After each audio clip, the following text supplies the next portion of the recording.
بسم الله الرحمن الرحيم. السلام عليكم ورحمة الله وبركاته. وزي ما قلت لكم من بدري إنه في ظل حكم العسكر مفيش حاجة غير العسكر. الأكاديمي هو عسكر في حالة أكاديميا، والقاضي هو عسكر في حالة قضاء، والإعلامي هو عسكر في حالة إعلام.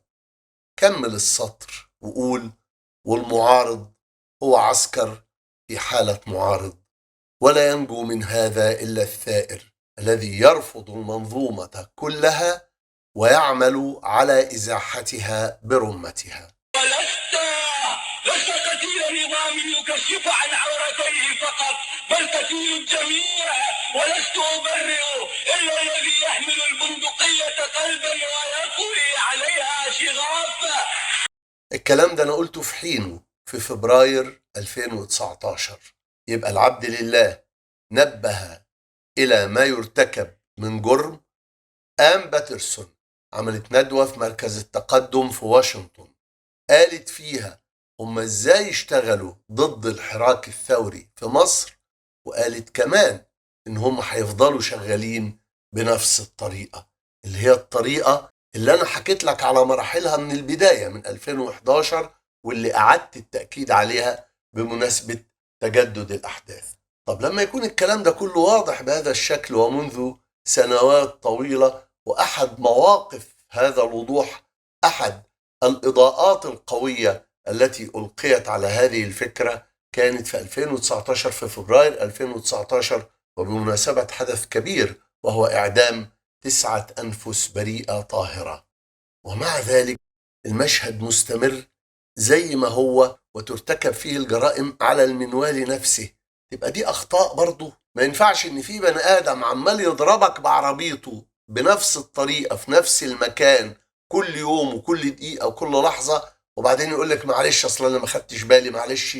لا، ده قصد يدوسك. ما ينفعش إن قيادات الإخوان لما يجي السيسي يزعطهم، يمسكهم من قفاهم بورقة ويرميهم من نافذة حواره المفتعل والمدعى، ويقول لهم انتم مش مقبولين في الحوار، فيقولوا معلش يعني لو سمحت خدنا معاك، احنا عايزين من ده. فالسيسي يطلع تاني ويقول لهم لا مش عايزكم ومش قابلكم، يقولوا له والله لقد أردنا إثبات حسن النوايا، وبعدين يطلعوا يعملوا مهزلة بيسموها الحوار الشعبي علشان خاطر يلحقوا أنفسهم بقطار السيسي. طب بالله عليكم، ممكن كل ده يبقى مجرد غلط؟ لا طبعا. اللي يدعي ان هو شايف ان كل ده مجرد غلط، ده مش مجرد شخص غبي حتى لو كان بهيمة يعني، لا ده مش غباء، ده عمالة صريحة ونصب صريح وتضليل صريح للجماهير. والواقع ان الاختراق الامني لقيادة الاخوان وصلها لدرجة ما بعد الموت، وان اكرام الميت دفنه. بتكلم عن القيادة. وأبرز أشكال اختراق القيادات هم العملاء اللي لزقوا جنبهم من أول الحراك الثوري، واجتهدوا في أنهم يقدموا لهم خدمات مميزة على المستوى العام: تقارير، اتصالات، علاقات. وعلى المستوى الشخصي زي مثلا التدخل للإفراج عن حد، تسفير حد، تسهيلات في الجمرك، تصاريح، بيع، شراء، وهلم جرة. طبعا لأنك أنت بتتعامل مع دولة ومصمم تحافظ عليها وانت مش عارف الياتها ومش عارف ادواتها، فيجي اي عيل اي مشهلات ب3 تعريفه من الدوله دي بالنسبه لك يبقى انصب. ما هو انت اللي حطيت نفسك في المكان ده، فيجي يؤدي لك الخدمات دي، فيبقى له لازمه عندك، يبقى له قيمه. اسالوا القيادات المخترقه بهذه الطريقه، اسالوهم، قولوا لهم الكلام اللي انا بقوله ده صح ولا غلط، هيقولوا لكم صح. هيقول لكم ايوه كان في ناس لازقين جنبنا، وايوه كانوا بيعملوا كده، وايوه اثروا في قراراتنا.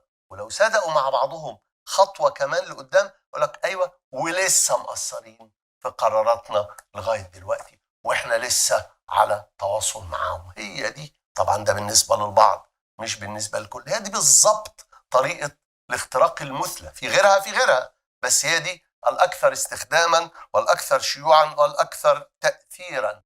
في وسط الخدمات على المستوى العام والمستوى الخاص يجي العميل في اللحظة المناسبة ويزق للقيادة المعلومة الغلط أو القرار الغلط. فإذا القيادة ناقشته فيه، يعني يا عم ده الكلام ده اللي أنت بتقوله ده ما يصحش أو ما ينفعش أو بتاع، يقول لك، وطبعا ده نادرا ما كان بيحصل يعني، فيرد العميل يقول لها الله بعد كل اللي عملته ده ولسه مش واثق فيا يا فندم؟ ده كلام يا مولانا، ده انا يعني بعد كل اللي بينا ده ولسه مش واخد بالك ان انا الراجل الناصح الامين اللي خايف على مصلحتك واللي مش عايز لك الا كل خير واللي يحط رقبته مكان رقبتك وهكذا.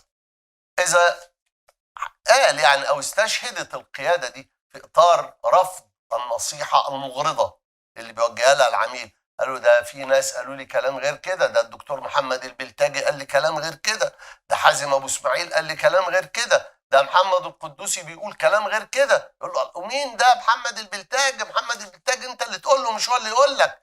وحازم ابو اسماعيل ده منافس، ده عايز يطيبها لروحه. محمد القدوسي ده مش عارف حاجه خالص، ده حته صحفي لا هنا ولا هناك، هتلاقيه قرا له كلمتين في جورنال ولا قرا كلمتين في وكاله وجاي يقولهم، هو مش فاهم حاجه. انا بقى اللي بقول لك بقى تقرير سري جدا وسر للغايه.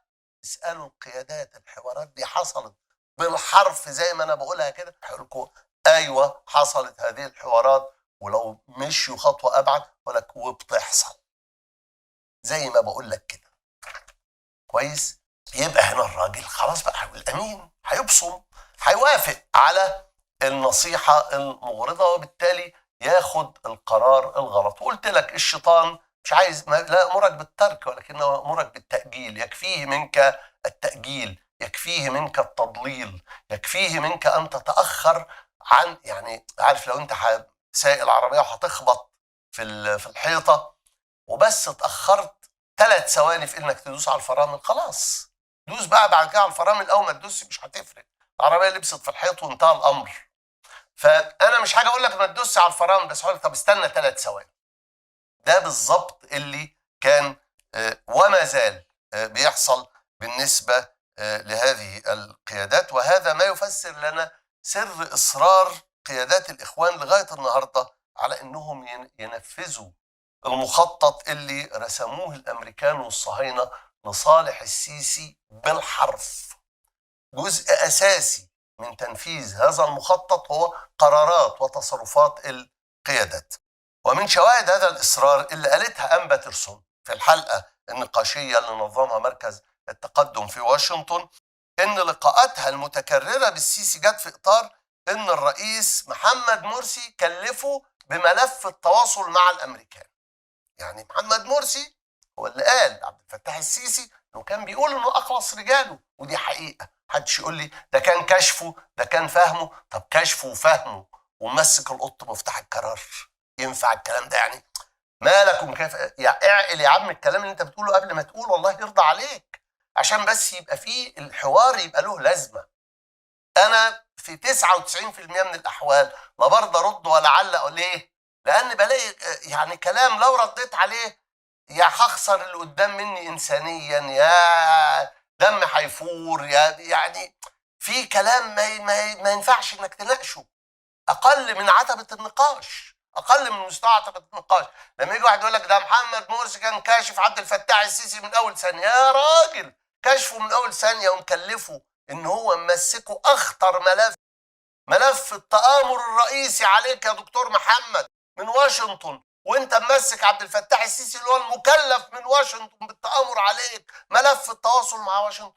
ده كلام يعني القصه دي كده تركب مع بعضها بكل تاكيد لا. اما حكايه ان الجيش هو اللي ازاح مبارك اللي قالتها أنبا ترسون فهي كذبه كبيره ايضا. تصحيحها ان الشعب اجبر امريكا والنظام والعسكر على التخلي عن رئاسه مبارك علشان يحافظوا على قدرتهم على ان هم يجيبوا حد تاني. يعني قال لك نضحي بالجنين عشان الام تعيش، نضحي بمبارك علشان خاطر النظام يفضل موجود و يعني مرتكز الامبراطوريه الامريكيه في المنطقه يفضل موجود. ما كانش قدامهم حل تاني، واحنا وثورتنا اللي اجبرتهم على كده. دي حقيقه وده انجاز غير مكتمل وانجاز مجهض قول زي ما انت عايز تقول وانا معاك، وانا اول واحد قال الكلام ده او من اوائل الناس اللي قالوا الكلام ده، بس ده يظل انجاز. يعني انك انت اجبرت، يعني عارف انت زي انت لو ضغطت على لعيب في نص الملعب فاجبرته انه يرجع الكره لورا هيرجع الكره لورا عشان يرجع يمررها لقدام، بس انك اجبرته على انه يرجع الكره لورا ده في حد ذاته انجاز. اعمل بقى الانجاز الثاني، انك اضغط على اللي مرر له الكره وخدها حطها في الجون.